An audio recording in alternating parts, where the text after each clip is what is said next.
Assalamu alaikum and welcome to another episode of the Muneeb Nawaz show or podcast, whatever we call it. I don't even know. Sometimes नाम ही भूल जाता हूँ कि है क्या. But the idea is that today's conversation I've been looking for. I think ये वाला जो show का concept है ना वो इस इंसान के साथ discuss हुआ था. बहुत साल 2 साल पहले हम लोग की गाड़ी में पता नहीं कहाँ से जा रहे थे वापस, उसको मैं होटल ड्रॉप कर रहा था. मैं कहा यार कोई ऐसा शो होना चाहिए जिसके अंदर हम कुछ इस तरह की बातें कर सकें. I am super glad that he took out time. And Mohib, what is up man, how are you? Sir क्या हाल? बिल्कुल ठीक, आप बताएं. बहुत टाइट और बहुत खुशी हुई आपने ये कर लिया. हाँ, करना हम दोनों को साथ था. हम दोनों साथ ही कर रहे हैं. मजेदार चीज़ ये और है. आज हम साथ कर रहे हैं तो हाँ, एपिसोड ऐसी होनी हाँ, थी. अब ये बेसिकली है ये हमारा ही. बिल्कुल. और मोहिब ने अभी उस काफ़ी मेरे ख्याल से उसके दरमियान में ना मोहिब के और भी बहुत सारा कुछ, फिल्म भी आ गई, वो सारा कुछ भी हो गया, लुक भी ऐसी जू वाली बन गई. तो बट उसके साथ साथ ये लक़ब मुझे उनकी बेगम ने दिया. हाँ, ये मेरी बेगम, इसको आप जू लग रहे हैं. मतलब ये भी नहीं, उर्दू वाला था, इंग्लिश वाला था, पता नहीं. अब कौन सा वाला था पता नहीं. ये उनसे ही पूछा. But the conversation that I wanted to have with Mohib was about his journey of not just discovering himself but also discovering love. ठीक है. बड़ी इंटरेस्टिंग सी चीज़, क्योंकि हम लोग एक दूसरे को काफ़ी अरसे से जानते हैं, हाँ. गुर्बत के टाइम से जानते हैं. हमेशा से जानते हैं. सो मोहिब, मुझे ये बताओ, where you are today, was that ever a goal कि यार यहाँ तक पहुँच जाऊँगा मैं? कभी कभी मुझे तो कभी अभी भी लगता है कि यार ये तो यहाँ तक पहुँचना मेरी बस की बात नहीं थी. was this your goal कि मैंने फिल्म बनानी है, मैंने ये करना है, मैंने बिकॉज आई रिमेम्बर जब बहुत पहले हम लोग आपकी दीदी, मेरी दीदी, आपकी दीदी नहीं, मेरी दीदी के साथ हम लोग एक बात करते थे, यार ऑस्कर जाना है, राइट? और आप भी कहते थे, और मैंने आपको एक जैकेट भी दिखाई थी कि जब तू जाएगा मैं वो तेरे लिए बनाऊंगा type situation. But where you are today, was that one of the, is that a goal कि ये हमने अचीव करना था टू बी नेक्स्ट समवेयर? मेरा नहीं ख्याल कि एक कोई स्पेसिफिक इमेज थी जो कि है, लेकिन उसमें बहुत सारे एलिमेंट्स आप कह सकते हैं कि हाँ यार ये छोटा एक गोल था, एक ये भी था, एक ये भी था. बाकी तो अदरवाइज तुम्हें पता ही है कि एवरी सिंगल डे हम इवॉल्व कर रहे हैं और ये समंदर की तरह है और कभी ख्वाहिशात का जो आड़ू है वो ख़त्म भी नहीं होता. तो वही चक्कर है कि जो भी सोचा था वो मैनिफेस्ट या रियलिटी तो बनता है. ठीक है. अब उसमें चाहे आपकी अच्छी ख्वाहिशात जो आप जेन्युइनली चाहते हो और वो फियर, आपके जितने खौफ होते हैं वो भी सारे मैनिफेस्ट हो जाते हैं. बिल्कुल. तो वही कहते हैं ना, be careful what you wish for. तो वो बड़ा चक्कर है जो कि अब समझ में आना शुरू हुआ है आहिस्ता आहिस्ता कि अच्छा यार, जो जिस चीज़ से आप डर रहे हैं अपने अंदर, जिस चीज़ को आपको खुद भी नहीं पता है कि आपको उस चीज़ से झिझक है, उसके बारे में सोचने से भी आप उसको इतनी एनर्जी दे रहे हैं कि वो एक ना एक दिन आपकी ज़िंदगी में रियलिटी ले लेगी. बाकी मैं ये कहूँगा, शुक्र अल्हम्दुलिल्लाह कि अगर मैं वो बच्चा था जो 30-40 रुपए घर से लेके बस में निकलता था और उसके बाद जितना काम और सारी चीज़ें, तो बहुत कुछ अल्लाह ताला ने नवाजा.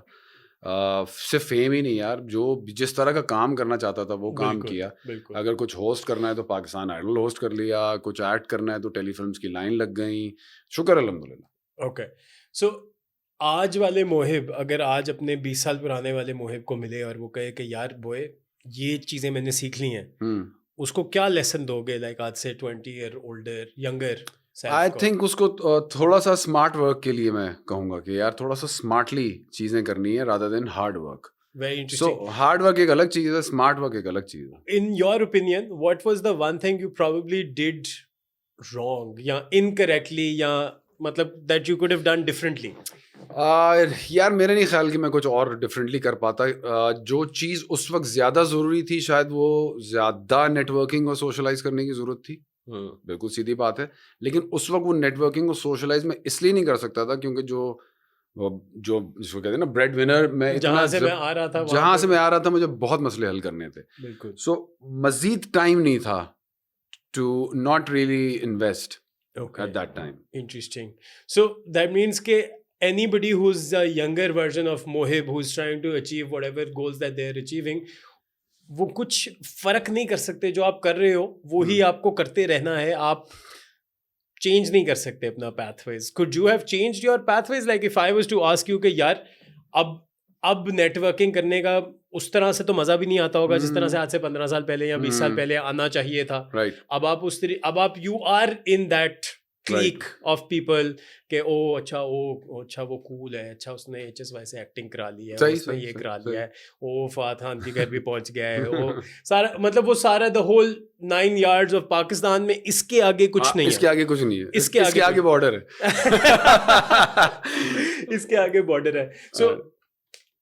So the fears that have manifested, वो क्या थे? Fears जो जैसे फॉर एग्जाम्पल जब मैं फॉर एग्जाम्पल जब कैरेक्टर एक्टिंग की तरफ था तो मेरा फियर था कि यार अच्छा मैं हमेशा घड़ी से अपने काम को अपने आप को आइडेंटिफाई करता था कि अगर मैं घड़ी जिस तरह चल रही है तो अगर यहाँ तक पहुँचा हूँ तो मुझे अब पूरा एक चक्कर काटना है. तो उस वक्त के फियर ये थे कि यार ये ना रह जाए. अगर मैंने इशरत बाजी एक सिटकॉम किया जो एक ही किया वो इतना ज़्यादा बहरोज भाई का कबाचा जैसा सिचुएशन बनने लग गई कि अच्छा ये तो स्टैम्प हो गया है, तो नाउ मैं वेरिएट कैसे करूँगा. तो उसके बीच की जो फाइन थिन लाइंस वाली जो डे टू डे फियर होते हैं of your career as an actor, वो चीज़ें मैनिफेस्ट होती हैं, वो तो पक्की होती हैं. तो उसको मैं अपने यंगर वर्जन को ये ज़रूर कहना चाहूँगा कि इस पे ध्यान नहीं देना है. तो जो इवेंचुअली जो आपने करना है बस उसी पे फोकस्ड रहना है आपने, रादर देन जो बीच की एपिसोड्स हो रही हैं उससे आपने डिविएट नहीं होना. And what about your personal life? उसके अंदर भी ड्रीम्स और फियर्स दोनों होते हैं. बिल्कुल होते हैं. वो क्या ड्रीम्स थे या हैं? थे. अभी हम हैं पे बाद में आएंगे. थे पे रहे. हाँ. सो उस वक्त क्या ड्रीम्स थे कि यार बड़ा होऊंगा, पैसे कमाऊंगा, शादी करूंगा, बच्चा होगा, ये होगा. Because I've been through that cycle with you. I remember that cycle. What were you thinking at that time? So basically when I met Amna, तो उस वक्त बिल्कुल ये फोकस था कि शी इज द वन. और बिल्कुल I was in love with her. उसके बाद मोहब्बत और फिर शादी और सारी चीजें बिल्कुल जिस तरह होनी चाहिए थी बिल्कुल हुई. And we had a great partnership. और बहुत ही अच्छा हमारा सिलसिला चलता रहा शादी का. फिर हमारी बेटी हुई, उसके बाद फिर ज़ाहिर डिफरेंटली ग्रो होना शुरू हो गया. तो फिर सिचुएशन बिकॉज दीदी मेरे लिए आमना जो है वो दीदी हैं, जस्ट इन केस. आमना वो दीदी है तो मैं दादा ही हुआ. अगर नहीं आप दे दें आप दे दें. So Aamna and you were worlds apart from my side.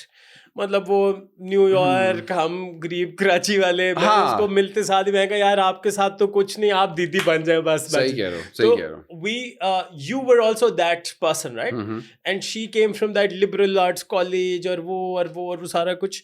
Obviously she helped you, exposed you to her way of being, you exposed her to your way of being, and there was a lot of respect, there was a lot of love, there was a lot of chemistry there, and both of you looked great together. उस वक्त दिमाग में कोई fear आया था कि यार ये पता नहीं चलेगा नहीं चलेगा? नहीं, ऐसा कुछ भी नहीं था. मेरे किसी तसव्वुर में भी ये नहीं था. इवेंचुअली रियलाइज जो चीजें होना शुरू हुई, और ये होते हैं, सबके साथ होते हैं, और अगर कोई कहता है कि नहीं होती तो बेकार बात है. मतलब जब आप मैं 12 साल 13 साल उसके साथ रही शादी, तो उसके बाद चीज़ें जो है ना वो डिफरेंट होना शुरू हुई. लेकिन उसमें कोई फियर उस तरह के नहीं थे. डे टू डे लाइफ हमारी पार्टनरशिप रिलेटेड या शादी रिलेटेड तो कुछ भी नहीं थे. लेकिन डे टू डे लाइफ में जो आप चीज़ें कर रहे होते हैं काम के हवाले से, शायद आप डिफरेंटली ग्रो होना शुरू हो जाते हैं. अगर फॉर एग्जाम्पल मैं 90 दिन के लिए स्कर्दू में हूँ और मैं दुख्तर शूट कर रहा हूँ, तो मेरा जो उस वक्त लर्निंग एक्सपोजर होता जा रहा है, जो या स्पिरिचुअली या इमोशनली मैं जिस तरफ ग्रो करता जा रहा हूँ, या जो भी लाइफ के बारे में मेरी टेक है वो डिफरेंट होती जा रही है. और फिर वो इवेंचुअली आपके पास मैं आता हूँ, डिस्कस करता हूँ, तो आप बोले यार I agree, don't agree with these concepts और the way of life in general. तो फिर चीज़ें डेवलप होना शुरू होती हैं. नॉट नेसेसरीली कि फड्डे या लड़ाइयाँ या जलालत शुरू होती नहीं. आपको फील होता है कि आप दो मुख्तलिफ लोग बन चुके हैं. फिर उसमें दो ही चॉइसेस होती हैं. तो हमारे जो जनरेशन से या हमारी जनरेशन से, माँ बाप की जनरेशन वाले लोगों ने देखता रहा कि जी आपकी आपस में कोई केमिस्ट्री नहीं रही है, कुछ नहीं रहा है, लेकिन जिंदगियां साथ ही गुजारनी है. सोना अलग अलग कमरों में ही है, लेकिन रहना साथ है. चूंकि बच्चे बड़े हो गए और हमारी वैल्यू सिस्टम ये है, तो ख़ानदान को क्या मुंह दिखाएंगे. तो मेरे पास ये चॉइस थी कि मैं अपने माँ बाप को, ख़ानदान को बात कर सकता हूँ कि यार अब आई डोंट थिंक कि this going to work. So I want to know कि उस वक्त कॉन्वर्सेशन आप दोनों की क्या हो रही थी when एक चीज़ नहीं होती मुनीब, कभी भी. It's a matter of years and years. आपका कभी भी कोई चीज़ नहीं होती कि एक कोई टॉपिक है. नहीं, तो वो इवेंचुअली यू नो आप बिल्कुल आप फिर एफर्ट वाले फेज में जाते हैं भाई, चीज़ों की ज़ाहिर है मतलब उस तरह की and I have seen you with your daughter and वो जब जी, जिमखाना में खेल रही होती थी ये वो मतलब उस तरह की जहालत नहीं है ना कि मतलब आपने ये तय कर लिया कि जी एंड तो एंड नहीं, जी कोशिश भी होती है, सारी चीज़ें होती हैं, बस वो एक मतलब अब किसी पर्सपेक्टिव से ये अनफॉर्चुनेट होगा, हमारे फैंस के लिए तो बहुत था, लेकिन किसी पर्सपेक्टिव से जो मैंने ज़िंदगी गुजारनी है उस पर्सपेक्टिव से बेहतर है, बिल्कुल शुक्र है। बिल्कुल okay so and one of the things that I want to for you to say to other people, for the younger Mohibs out there and the younger people out there for that matter, कि यार जिंदगी में you know what you were saying कि हम अपनी society की conditioning की वजह से कहते हैं नहीं जी साथ रहना है या ये करना है या वो करना है, even though you are no longer the same people, you cannot live together. तकलीफ में हो चुके होते हैं ना, हाँ तकलीफ में हो चुके होते हैं, रेजिस्टेंस में आ चुके होते हैं एक दूसरे के साथ. The chance at loving again and how important is it for somebody to want to love again, because obviously आप एक emotional इंसान हैं, आपके हाथ में आ गई थी जी so it takes some time. वो क्योंकि आप दोबारा से अगर आप कुछ ये देख रहे हैं, देखें एक वो तो बात है कि जी आपने सिर्फ पूंडी करनी है और आपने सिर्फ किसी इवेंट में इस नीयत से ही जाना है कि जी आज ज़रा बच्चियाँ चेक हो जाएंगी, अगर उस नीयत से जाना है तो फिर वो एक अलग बात है, लेकिन अगर आपको इवेंचुअली पार्टनरशिप की जो अच्छी बातें हैं, एक किसी हमसफ़र के साथ ज़िंदगी गुजारने के जो पॉजिटिविटी है, वो अगर आपको समझते हैं और आपको अगर वो करनी है तो फिर then you have to understand कि आपको किस तरह से ग्रो करना होगा साथ, अदरवाइज़ तो नहीं हो सकता, अदरवाइज़ तो कोई चक्कर नहीं। और अगर आपकी उस तरह की अपने पार्टनर के साथ ग्रो करने की है ख्वाहिश कि जी मेरे काम को या मेरी चीज़ को समझ सके और उसको अप्रिशिएट कर सके और उसको सेलिब्रेट कर सके, अप्रिसिएशन और सेलिब्रेशन बहुत ज़रूरी है एक दूसरे की काम की या स्किल सेट की, अगर इस तरफ है ध्यान तो फिर तो आपको फौरी तौर पे फोकस होना चाहिए इस पे, बाकी जो है वो बाकी तो दूसरी चीजें तो चलती रहती वो तो किसी का बाप नहीं रोक सकता वो तो मार्केट खुली हुई है, जाके ले लो, खरीदार और दुकानदार बहुत है. So how is your relationship with your daughter now? So I haven't seen her in like 5 years now. Was that out of conscious effort? Yeah, was that no, Amna's it's Amna's decision, so it's okay. So of all the things that you've gone through in life, and you have gone through quite a whole lot of shit, uske andar se what has been the most difficult thing that you have gone through? जिसके बारे में बात कर रहे हैं यही. And if you were to take a lesson out of it, what would that be? Lesson इसमें सिर्फ यही है कि मैं ये नहीं चाहता कि जी एक ग्रोइंग बच्ची है जिसकी मेरी वजह से, या बहुत सारी एग्जांपल्स आजकल भी हैं आपके सामने सोशल मीडिया पे, वो वाला हाल हो। और मैं काम कर चुका हूँ और इतना मेरे दिमाग में कॉमन सेंस मौजूद है, प्रोजेक्शन नज़र आ रही होती है कि सोशल मीडिया पे क्या आपकी तड़का फ्राई खिचड़ी बनने वाली है अगर आप इस चक्कर में लगेंगे। तो ये जो किसके लिए हो रहा है, उस बच्ची के लिए हो रहा है ना। तो अगर उस बच्चे के लिए हो रहा है तो बेहतर है कि उसको ग्रो होने दिया जाए, बाद में जो उसको समझ आनी होगी तो वो समझ आ जाएगी, नहीं समझ में आने की तो वेरी वेरी अनफॉर्चुनेट। चलो ये तो हो गई on a personal front. Obviously उसके बाद on a professional front, because I have seen you grind through a really really hard time, मतलब वो वाला रगड़ा जो था 5 दिन करनी है। हाँ वो 5 दिन आग वाला टाइम जो था और उसके अलावा वाला टाइम था, to get to that place. मतलब मैं अपने आप को बड़ा लकी भी कंसिडर करता हूँ एट टाइम्स कि मुझे उन्हें बुलाया, यार ये काम करना शुरू करते हैं। मैंने कहा अच्छा जी सही है, ठीक है सर, बिल्कुल सही। मतलब मुझे बाद में ग्राइंड करना पड़ा to prove myself, but आपने ग्राइंड पहले किया था to get to that place where they would offer you work. जी जी जी जी। तो वो professionally what do you think has been the hardest thing that you been able to? अच्छा, मेरे साथ कभी भी जिस रोल में पोटेंशियल होता है या जिस रोल में मार्क मारने की अपनी ताकत होती है, वो सारे रोल मुझे मिले फ्रॉम द वेरी बिगिनिंग। उसके लिए स्ट्रगल नहीं करना पड़ा। इस सारी चीज़ को मैनेज करके जो डायरेक्शन देने हैं, और उससे जैसे फॉर एग्जांपल यार मैं थिएटर एक्टर था और मैं थिएटर क्यों नहीं किया बाद में, इसीलिए नहीं किया क्योंकि मैं उससे घर नहीं चला सकता था। बिल्कुल। मैं 3 महीने रिहर्सल करता हूँ, ये 2 महीने आपके साथ आकर, उसके बाद मैं 7-8 दिन की परफॉर्मेंस देता हूँ और आप 4 मूंगफली मेरे हाथ में आती हैं और मैं कहता हूँ अच्छा इसमें मैं अब ये पीछे जो मैं 3 महीने गुजारे हैं पूरा कैसे करूँगा। सो यही रीज़न था कि इनसे जो अब मैं रास्ता बनाना शुरू कर रहा हूँ कि जी मैंने अब एक टेलीफिल्म इतने की है, नेक्स्ट कितने की होगी, बीच में मैंने 4 शोज़ होस्ट कर देने लाइव जाके, बीच में कॉर्पोरेट शोज़ भी करने, किस तरह अपने फाइनेंसेस को मैनेज कर करके ग्रो करना है, यानी टोटली 100% सेल्फ मेड। तो वो वाला जो सीन था ना, वो स्ट्रगल फाइनेंसेस को, you know, freelancing is not easy, you know that. बिल्कुल बिल्कुल। सो वो जो है कि जी आपको अपना सारे दुनिया के बिल महीने पे आ रहे हैं, आपकी आमदनी महीने पे नहीं आ रही आपके पास सिर्फ महीने पे टोपी आती है, तो आपने वो 6 महीने तक जो टोपियों का अंबार है उसको रिकवरी में कैसे लाना है, ये स्ट्रगल ज्यादा थे। रोल्स मुझे मिलते रहे, काम उससे पीछे चले जाओ, जब आप इंडस, जियो, आग शाग उससे उधर चले जाओ, to get people to, you know, उस वक्त सुहेल जावेद थे आई थिंक, जब आपने इशरतबाजी शुरू किया था। जब मैंने किया था उस वक्त सोहेल था, फिर वजाहत आ गया, फिर बाद में वजाहत आया था। तो उनको ये कन्विंस करना कि मैं ये ऐसे करूंगा, हाँ करके एक वो आएगी, राइट वो कितना औखा काम नहीं वो औखा नहीं, वो बड़ा इंटरेस्टिंग था। इन्होंने सिटकॉम बनाया हुआ था, रेडी था, उमर ने उसको डायरेक्ट करना था, और बस ठीक है जी, मैंने कहा ठीक है जी, अच्छा है, दिहाड़ी है, करेंगे, ठीक है, समझ गया जी, इस तरह की कॉमेडी कॉलेज फलाना पहुंच गए। मैं आज भी याद है कि वो जिना यूनिवर्सिटी जो है, माजू शॉर्ट फॉर्म है उसकी, वहाँ पे शूट थी। हाँ, सो उसमें शूट हुई। तो जब शूट हुई तो मुझे रियलाइज हुआ कि अच्छा ये उतना फनी नहीं है जितना, मतलब कुछ अब क्या करें क्या नहीं करें। उमर से भी बात हो रही है, असद मलिक जो कि आपको डायरेक्टर हैं, उस वक्त डीपी थे हमारे, उस वक्त हमारी आपस में चल रही है, और एक ही लेंस होता था हमारे पास, fish eye lens. Fish eye lens के अलावा कोई लेंस उस वक्त होता ही नहीं था उन कैमरास पे। सो अच्छा क्या करें, बीच में किसी चीज़ में मैंने वो, you know, breaking the fourth wall, जिसके ऊपर सबसे ज़्यादा मुझे क्रिटिसिज्म भी मिला है, सो वो उस पे मैंने कैमरे में देख के कुछ इंटरेक्शन शुरू कर दी, जस्ट लाइक मॉडर्न फैमिली, और हज़ारों एग्जाम्पल्स हैं। बिल्कुल। तो कैमरे में इंटरेक्शन की, तो पीछे जो सारा अपना क्रू, सारे बॉयज, ये वो सारे उधर लाफ्टर आ गई, और तालिबान ने कहा बॉस ये सीन है, इसको ऐसे लेके चलते हैं। तो ये it wasn't very difficult, because जब ईटी ने एपिसोड एडिट किए और उसने वहाँ ऑफिस में दिखाई, तो it was instant click and hit.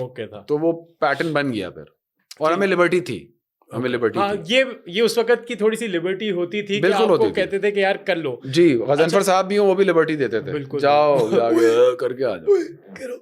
अच्छा, अब मुझे ये बताओ, in terms, so you mentioned when you were, you know, shooting Dukhtar, and your religion and your spirituality and those sort of like concepts that came into your head, into your life at that moment, because उससे ये I think सबके एक certain time पे ही आते हैं, उससे पहले तो हम लोग भाईजान पीनट्स ही जोड़े होते हैं कि किसी तरीके से। बिल्कुल। And by the way, mid life crisis कोई चीज नहीं होती, मिड लाइफ रियलाइजेशन होती है। मैं उसको पता क्या कहता हूँ, मिड लाइफ क्लैरिटी। हाँ, या mid life clarity, even better. ये हाँ, क्योंकि ये आपको रियलाइज होता है कि यार मैं कौन हूँ, आप मेरे साथ फिट करते हो तो ठीक है, मुझे ये समझ आ गई अपने बारे में। 2 मर्द दे रहे हैं गवाही कि ये क्राइसिस नहीं होती, ये और जिनको नहीं समझ आता उनके लिए क्राइसिस होता है, जिनके लिए समझ आ जाती है उनके लिए क्लैरिटी होती है। एग्जैक्टली। सो बेसिकली जो हर किसी की अपनी अपनी वो होती है। सो ये रिलीजन, स्पिरिचुअलिटी वाली चीज भी आपके अंदर एक दफा जागी, बिल्कुल, और उस then it took a really strong position in your life. Absolutely. What is your sort of like एक फिलॉसफी, अगर आपने जिस्ट बनाई हो कि यार मुझे ये 4 बातें जिंदगी में समझ आ गई हैं,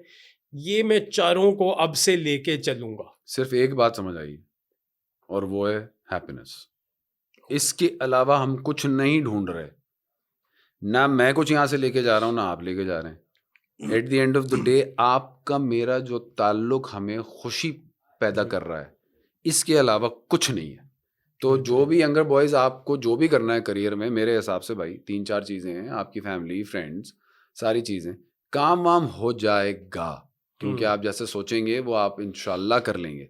लेकिन जो रिश्ते और जो मोहब्बतें हैं, दिस इज इट, इसके अलावा और कुछ भी नहीं है। एक सवाल ये है कि आप जैसा लंबा चौड़ा सेहतमंद फिट आदमी, खुश आदमी लगने वाला, जब उसके साथ जिंदगी में डंडे आते हैं, बम्बूज आते हैं, तो जो वल्नरेबिलिटीज स्ट्राइक होती हैं, जो जब आपकी एकदम पट जाती है यार, आप कहते हो कि यार अब क्या करें, वो because again for the younger selves of you and the ones watching, वो आप जैसे इंसान की, जिसको लोगों को लगता है कि यार वो देखो वाली बच्ची भी फसा ली, वो भी फसा ली, वो भी हो गया, तो फिल्मा च भी आंदा है, तो ये भी करता है, तो वो भी करता है, एंड यू नो फिट भी है, एक्टिंग, होस्टिंग, टीवी शीवी फिल्म, सीन बंदे का सेट है। उसके पीछे हर इंसान का, हर आर्टिस्ट के अंदर कुछ वल्नरेबिलिटीज होती हैं। बिल्कुल होती है, हर इंसान में होती है। हाँ, तो लेकिन आर्टिस्टों को नहीं ये समझा जाता ना कि उनके अंदर होगी, because they've got it all to the best of everybody's information and their what they see. You've got it all. What are your vulnerabilities now or have been over the years that you've been able to overcome? बहुत होती हैं यार मुनीब, हर तरह की होती हैं। कभी आप कुछ सोच रहे होते हैं काम के रिलेटेड, वो चीज़ें नहीं होती हैं। बिल्कुल आप इंसान हैं, आप डाउन भी होते हैं, डिप्रेस्ड भी होते हैं। डिस्क्रिमिनेशन नज़र आ रही होती है। डिस्क्रिमिनेशन देखकर आपको उसको लेना कैसे? तो बात यही है कि आपके अंदर अगर कोई भी बात आपको तकलीफ़ दे रही है, आपको हमेशा बात करनी चाहिए अपने दोस्तों से। अगर आपको लगे कि मैटर थोड़ा सा बायस्ड हो रहा है, जो कोई भी चीज़ आपकी पर्सनल, माँ बाप से रिलेटेड, स्कूल से, बचपन का कोई इंसिडेंट जिसके बारे में आपने कोई भी आपके अंदर ऐसा भार है, उसके बारे में पहली चीज़ आपने यही करनी है यार कि बात करें। And I been fortunate enough कि मेरे अराउंड हमेशा लोग रहे हैं, मोहब्बत करने वाले, हमेशा से सहारा देने वाले, आगे बढ़ के वो करने वाले, मेरी बात सुनने वाले, मेरी बात को अहमियत देने वाले। मुझे अगर किसी चीज़ के बारे में कहीं और से क्रिटिसिज्म मिल रहा है तो मुझे उससे कहीं ज़्यादा अप्रिसिएशन कहीं और से मिल रही होती कॉन्स्टेंटली। तो आप कंपनी अपनी चेक करें, अपने अराउंड लोग अच्छे रखें। मेरा नहीं ख्याल कि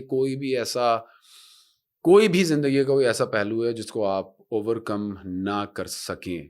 आई थिंक ये वाली जो आपने बात किया ना, ये अभी मैं किसी और से भी बात कर रहा था कि जब हम अपनी इनसिक्योरिटीज़ और वल्नरेबिलिटीज़ के बारे में बात करना शुरू करते हैं ना, तो वो उससे होता पता क्या है, वी रियलाइज कि तेरी और मेरी वल्नरेबिलिटी सेम है, हमारी इनसिक्योरिटी सेम है। हमें किसी ने बचपन में बोला you are not good enough, हम उसको निकलने गए, तुझे हम गलत प्रूव करके घर पहुंचे। और एक पॉइंट आया, हम भूल भी गए कि हम उसके लिए निकले थे उस बात पे रिएक्ट करने में। तो सब आखिर में यही बात है कि कोई भी सिचुएशन हो, आप उस पे रिएक्ट कैसे करते हैं। बिल्कुल नहीं, but the important thing is if you and I sit down and share our vulnerabilities, तो हमें पता चलेगा I am not alone with this vulnerability. 99% same होगा। एग्जैक्टली। अभी वो नीचे जो बात कर रहे थे वो बाजी, वो यही कह रही थी कि यार देखो, when you open up you realize you are not alone, but the thing is we've been conditioned to not open up about our insecurities। नहीं भाई, हमेशा बात करें, आप जो भी है, आपको जो मिले ना, कोई रैंडम चलते है, भाई बात सुन यार, ते बड़ा दुख है, मैं तेरे साथ शेयर करना चाहता हूं। बिल्कुल बात करें, बिल्कुल। प्रोफेशनल हेल्प तो चलो एक्सेप्टेंस के बाद आएगी कि अगर कोई मेंटल हेल्थ इशू की एक्चुअलाइजेशन या रियलाइजेशन हो चुकी है कि अच्छा यार ये प्रॉब्लम है, तब जाके वो आप प्रोफेशनल हेल्थ की तरफ आएंगे। उससे पहले बहुत सारे मराइल हैं जो कि जमा नहीं करने चाहिए। बिल्कुल। अच्छा Sanam, again my experience with her is way back. आपकी कब कहाँ से? सनम का मतलब होता है बिलवेड और मुहिब का मतलब होता है मोहब्बत करने वाला। इसके आगे मुझे कुछ कहने की जरूरत नहीं, इसके आगे ही कहने की जरूरत है। अड्डा तू मेरे लिए साइंस लेके आया। इसको ये कहते हैं ये वो है, ये वो नहीं लगता जो मुहिब का मतलब ये और सनम का मतलब क्या और पाकिस्तान का मतलब क्या। पाकिस्तान बस जिंदाबाद। नहीं, बट यस, आपने अपनी थ्योरी मुझे पक्का यकीन था कुछ आएगा। पक्का यकीन था कि कोई ऐसी तैयारशुदा आएगी। नहीं, कोई तैयारशुदा बात नहीं। क्या मतलब होता सनम का?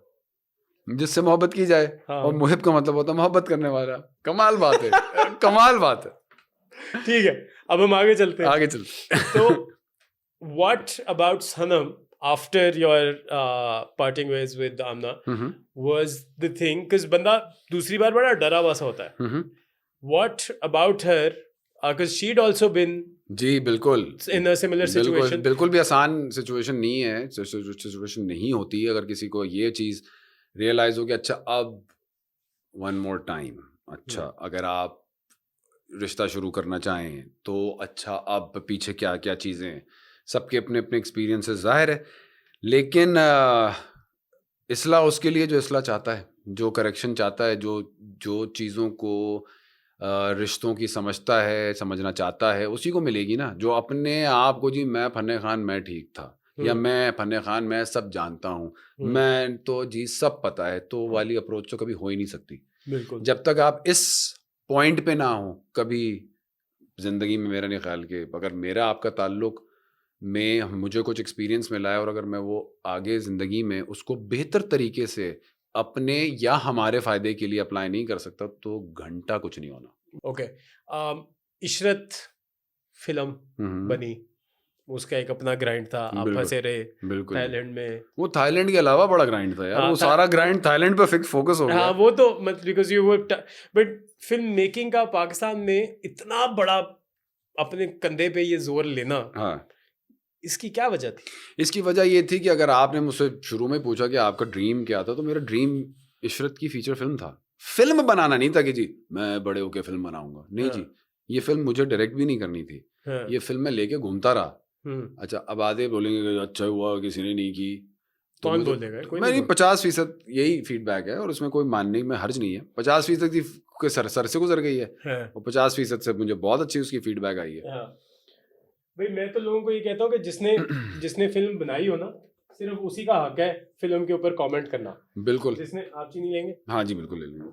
आप भी मिठास? हाँ, हल्का सा मीठा तो आपको पता है। चलता है, हल्का सा मीठा, इतना ही मीठा है, इसके आगे मीठा नहीं है बस ठीक भाई, मीडिया में रहना है, क्या करें। हाँ नहीं भाई, इससे ज्यादा मीठा नहीं चाहिए। हाँ, काम कैसे मिलेगा? अच्छा, मिठास से याद आया, masculinity is something that I cover with almost everybody. Okay. And you are quintessentially like the pseudo masculine person. Okay, I hope so. हाँ चलो, इज्जत दे रहा हूँ, ले ली तो in terms of being that person, of the film, the romance, the person, the hero, all the chicks used to be at one time कि यार body भी बनाई हुई है, डब्बे भी बनाए हुए हैं। Masculinity, what is it for you? 2 he lesson याद हैं अपने टीचर्स के। तो एक जो लेसन था वो ये था, मैंने उनसे पूछा कि मैं क्या करूं जिंदगी में, करियर समझ में नहीं आ रहा, बड़े होके क्या बनूं? तो उन्होंने कहा कि बेटा बड़े होके अगर इंसान ठीक बन गया ना तो बड़ी बात होगी, बाकी तो तुम कुछ ना कुछ बन ही जाओगे। nice. तो वो बात मैं आज तक सोच रहा हूँ कि क्या मैं बेहतर इंसान हो सका हूँ।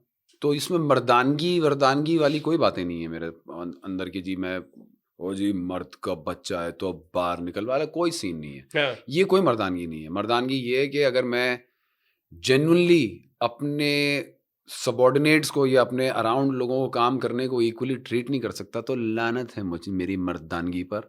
और अगर मैं वेटर से तमीज़ से बात नहीं कर सकता, जो कि जहाँ से भी आ रहा है, वो तो कोशिश करेगा कि उसके 200 रुपये या 400 रुपये आज ज़्यादा बन जाए, वो जो भी कर रहा है, बिल्कुल उनसे आप उनकी तकलीफ को नहीं समझ सकते असली में, बिल्कुल शो ऑफ में नहीं, बिल्कुल। तो जी लानत है मर्दानगी पर। अच्छा, जनान की जिसको आजकल फेमिनिज्म कहा जा रहा है, वो क्या है आपके दिमाग में? मैं अगर आप ये कहेंगे जी औरत के राइट्स, तो किसी को ज़रा सा भी अगर पता है मेरी ज़िंदगी के बारे में तो मेरे अराउंड औरतों के राइट्स आप देख सकते हैं, तो इसका मतलब मैं #फेमिनिस्ट हूँ। लेकिन मैं हरगिज़ लड़कियों, ख़वातीन, बच्चियों, आपसे किसी से भी ये एक्सपेक्ट नहीं कर सकता कि आप इसका गलत इस्तेमाल करें। गलत इस्तेमाल किसी भी चीज़ का, अपने किसी भी हक का, और उसको किसी के ऊपर इल्ज़ाम तराशी करके रेपुटेशन डैमेज करना, खुदा न खास्ता, मैं ये नहीं कह रहा हूँ कि सब के सारे केसेस गलत होते हैं या सब के सब सही होते हैं, कोई ना कोई ग्रे एरिया होता है, लेकिन मैं ये नहीं बर्दाश्त करता कि अगर वो चीज़ गलत इस्तेमाल हो रही हो। और इस चीज़ को गलत इस्तेमाल करने की टेंडेंसी पाई जाती है, प्लीज़ इससे आप लोग अग्री करेंगे क्योंकि ये बात है। हाँ, अच्छा, फिल्म की हम बात कर रहे थे, आपने वो पसूड़ी एक पाल ली, वो सारा कुछ हो गया, फिल्म बन गई, that's the important thing, film बन गई, अच्छी बुरी was besides the is I don't think I have the right to call it अच्छी बुरी। फिल्म करने के बाद बंदा अगला काम क्या करता है इस मुल्क में? तो एक तो I wouldn't call it a पसूड़ी, I would call it a very महंगी डिग्री। Okay, ठीक है ना? हाँ, इट्स अ वेरी महंगी डिग्री कि मुझे अब 500 तरीके पता हैं जिनसे फिल्म पाकिस्तान में नहीं बन सकती। हाँ, तो जिसने ये नहीं अटेम्प्ट की आपको नहीं पता सर। हाँ, ये भी बात है। आपने या तो लिखा होगा या आपने बातें की होंगी या कीबोर्ड पर टाइप किया होगा, आपने बनाई नहीं तो आपको वो चीज़ें नहीं पता कि जिनसे फिल्म नहीं बन सकती, और वो तरीके भी बताएंगे जिनसे कामयाब फिल्म बन सकती है, और हमारे अराउंड वो हैं। तो ये जो प्रोसेस था मेरी जो ट्रांजिशन थी इवेंचुअली फ्रॉम एक्टर, तो मैं हूँ ही और मैं उसमें एक्ट कभी कर रहा हूँ, लेकिन transition of becoming a director was amazing because मेरी फिल्म की जो ग्रेडिंग, पोस्ट प्रोडक्शन, उसकी जो साउंड है, उसके जो मिक्सिंग है, उसकी जो एडिट, सारी चीज़ें, उसके VFX, ये सब कुछ बाकायदा मेरी डिग्री का हिस्सा है। सो मैं मतलब उस प्रोसेस से गुजरा हूँ, तो I think it was most important मेरी ज़िंदगी का एक ऐसा प्रोसेस। अब उसके बाद तुम कह रहे हो क्या करें, उसके बाद ये है कि देखें, पहली चीज़ ये कि रिजल्ट किसी भी चीज़ का आपके हाथ में नहीं होता है। हमेशा आपको, अगर आपने सुपर हिट फिल्म दे दी, सरमद खूसट ने हमसफ़र किया, आप मेरी उनसे बात हुई है क्योंकि उसके बाद वो शहरज़ाद कर रहे थे, तो ये बात कर रहा हूँ कि अब मैं उसको मैच कैसे करूँगा। यही सवाल है। मुझे कुछ नहीं मैच करना सर। ये चीज़ है। तो अब मैं कुछ भी बना सकता हूँ, मैं वेब सीरीज़ भी बना सकता हूँ, एज अ प्रोड्यूसर बना सकता हूँ, एज अ डायरेक्टर बना सकता हूँ, या मैं सिर्फ एक प्रोडक्शन हेड भी हो सकता हूँ या कंटेंट हेड भी हो सकता हूँ। यू सी, तो मेरे पास चॉइसेस कितनी खुल गई एक फिल्म बनाने से। तो हमेशा अगर आप किसी पॉइंट पे मुझसे बहुत सारे बड़े एक्टर्स, कवि साहब का नाम लूँगा, उनसे भी डिस्कशन हुआ, उन्होंने भी कई फिल्में बनाई और वो बॉक्स ऑफिस पे उस तरह से नहीं हो सकी, तो उनको बहुत लॉसेस हुए। लेकिन आई डोंट थिंक कि किसी को भी गिव अप करना चाहिए किसी भी इस तरह के सिनेरियो में। तो गिव अप का सीन नहीं दादा, अगली रेडी है। अच्छा, हाँ जी, अच्छा, बहुत शूट करना शुरू हो गई है? नहीं, हो जाएंगे, बस तो उसका पेपर वर्क तो बहुत, उसमें भी डिजाइनर ही देख भाई, देख ले। बाकी तेरी मर्जी है। देख ले तेरे। अच्छा, बैक की एक्सरसाइज डाल रहा हूँ मैं आजकल, देख ले।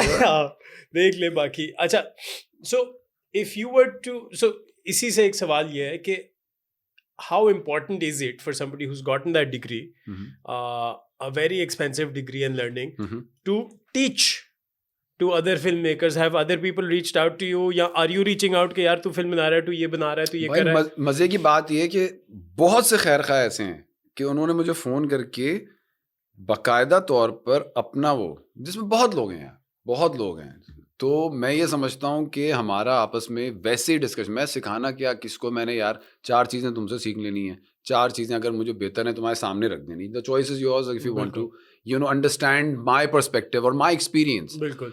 तो अगर स्मार्ट वर्क के लिए मैं ऑन नहीं हूँ, तो देन तो मैं इसमें रहूँगा कि जी मैंने किसी से ना सीखना है ना किसी को कुछ बताना है। लेकिन अगर मैं स्मार्ट वर्क के लिए रेडी हूँ, तो I always be on the lookout कि अच्छा यार भाईजान इसको इस तरह करना चाहिए, उस तरह करना चाहिए। अब ये यंगर जनरेशन में कैसे ट्रांसफर होगा?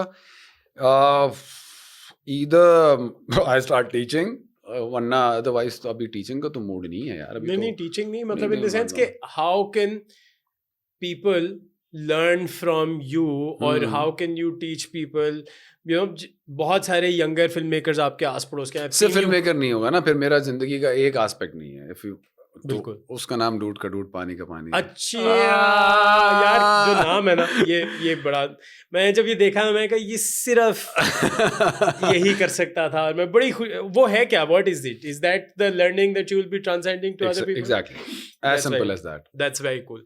अच्छा, in terms of personal support, like हर इंसान का एक सपोर्ट मैकेनिज्म भी होता है और सपोर्ट फिगर भी होता है जिंदगी में, और सपोर्ट फिगर्स होते हैं डिफरेंट लोगों से। who have been yours over the years, not just now? Like a mentor?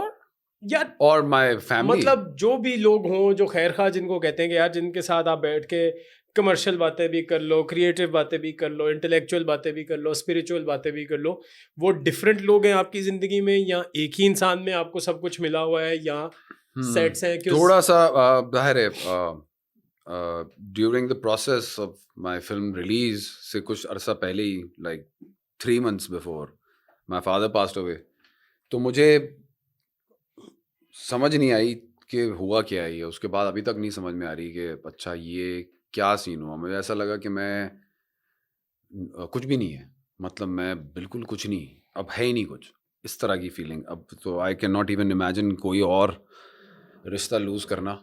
तो वो बड़ा बहुत मुश्किल एक वो था टू अभी भी you know still coping with it कि अच्छा जी बाप नहीं है का मतलब क्या होता है, बाप अब he is not any more.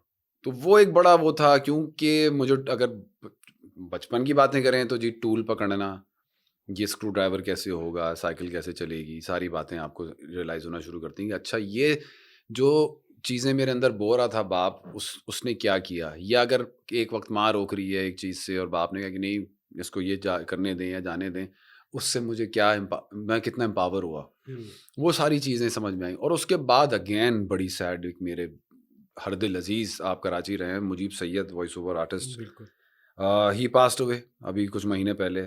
मेरा असल मेंटोर काम के अंदर मुजीब सैयद था भाई।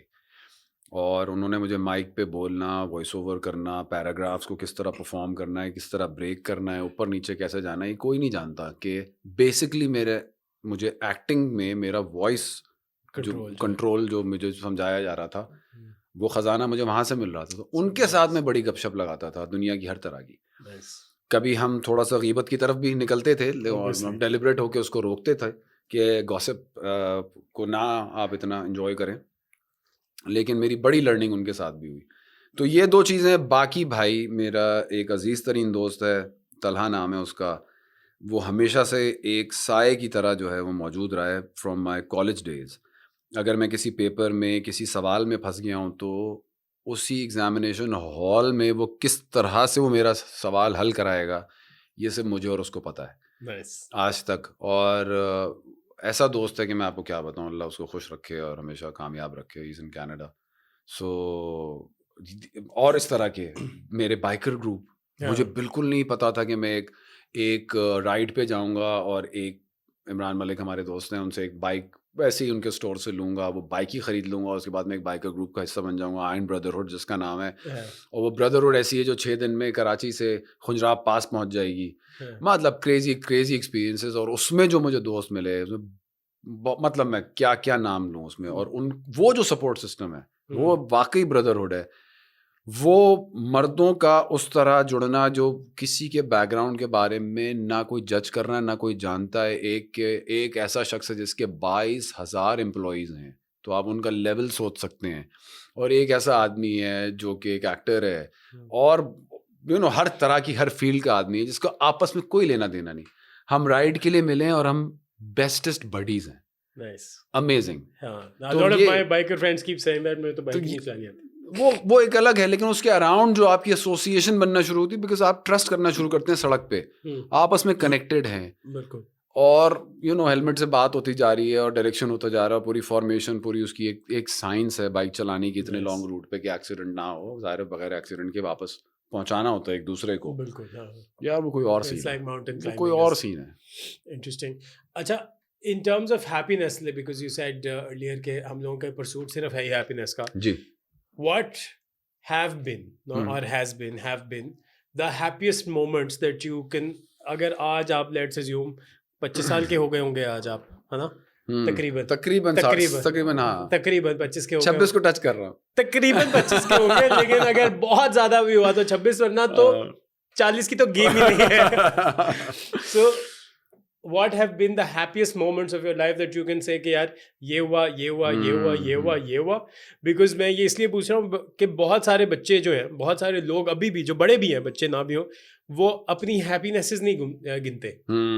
तो आपकी क्या क्या थी, ताकि एक तो आप उनको दोबारा से सेलिब्रेट कर लें, and how important it is to kind of remember the good times rather than, because हमें बुरी चीजें तो याद ही रहती हैं। हाय उसने मुझे बुरा बोला, हाय उसने मुझे बुरा बोला। सो ग्लास में पानी कितना है उसको देखते हैं बेसिकली। सो बेसिकली जो सबसे ज्यादा हैप्पीएस्ट मोमेंट जाहिर है मेरा बेटी का पैदा होना। और वो बेटी जब आपके सामने आती है और आपकी औलाद होती है, आपको पता ही है वो एक्सपीरियंस कैसा होता है। आपका पूरी दुनिया आपके अराउंड जो है वो शिफ्ट हो जाती है।